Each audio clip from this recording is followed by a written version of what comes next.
آتیشات چی هن؟ میدونم. چطور نمیدونی؟ مگه تو هیچ وقت نرفتی پیش آتیشا؟ نه. چطور نمیری پیش آتیشا؟ نمیری؟ چرا؟ اینا چی هن که میسوزن؟ میدونم.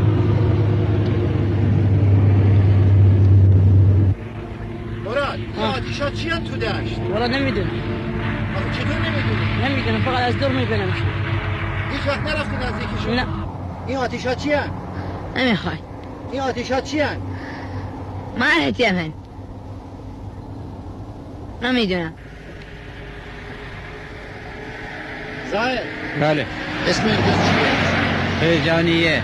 شما چند سالته؟ من 53 سال. چند سال اینجا زندگی میکنی؟ اینجا 25 سال که هستم اینجا تا این زاهر قدم. این آتیشا چی هن که میسوزن اینجا؟ اینا گاز. گاز چی هن اینا؟ گاز نفت. ما اینا رو باید بسوزونن؟ باید بسوزنه. گازش در بیاد. گازش در بیاد برای چی؟ برای نفس میکشید. نفس میکشن؟ بله بله. این آتش ها آقا از زمان قدیم این آتش های بیفایده، یعنی آتش های مثل کثافت گاز آتش کردن. این آتش ها از زمان قدیم ما دیدیم. از چه سالی؟ حالا تقریبا ما از سال 50 تا حالا دیدیم. حالا دیگه شاید هم جلوتر هم هست. دیگه نمیدونیم. یعنی اینا ارزشی ندارن باید بسوزن؟ نه باید، خب حتما که اگر ارزشی نداره حتما میسوزن دیگه. این مثلا کثافت گاز میذارن بیرون آتش کنن. این آتیشه کثافت گاز استفاده نمیشه ازشون میکنه. اگر فایده داره استفاده کرده ازشون. این آتشا که میسوزن اینا گاز هم میسوزن. این گاز همش هدر میره چون چه وسایل نداره.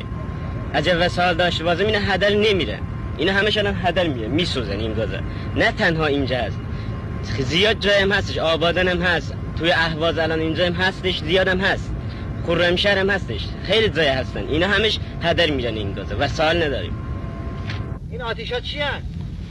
والله دقیقاً فقط نمیدونم چیزی، فقط میگم گازه که در تمام نه در اینجا، فقط در تمام استان خوزستان میسوزه که میتونن بهتر از این ازشون استفاده بکنن تو تمام نقاط کشور جایی که سرسیر واقعا تو دهاتای از رفته دور.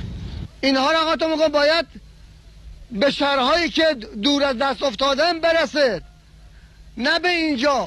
بسم الله الرحمن الرحیم. همونطور که مشاهده میکنیم این گازیه که حاصل نفته، چون که اضافی است اینجا دارن در این سرزمین دارن میسوزانش. اینا نفته، اینا زیادی گازه که به جاهایی که نمیرسن اینجا آتیشون میذاره، هی میسوزه. نمیدونم، خبر ندارم. تو که اینجا کار میکنی چطور خبر نداری؟ نمیدونم، ما کاسبی میکنیم. این آتیشا با عظمتی که شما میبینیشون اینجا دارن میسوزن، شاید آشنایی که مردم بیشتر باشون داشته باشن فقط به خاطر اون تفریحگاه بودنشون در گذشته است، ولی در اصل خبر نداشتن که این پولهایی بود که داشت از بین میرفت. این آتیشا پولن، پول مملکته. وقتی میگم که پولای از بین میره لازم عادی نیست، ارزش‌ها و اصلا ارزش‌های بی‌نهایتیه که داره از بین میره. اینها را باید خرج این مملکت بکنن، بفرستن جاهای دیگه، در مملکت‌های دیگه. اینها را باید گازکشی بکنن به مملکت بدن مردم، نه اینجا بسوزه. اینجا برای تماشا درست کردنه. اینها وسیله هستن که باید مردم استفاده بکنن ازشون.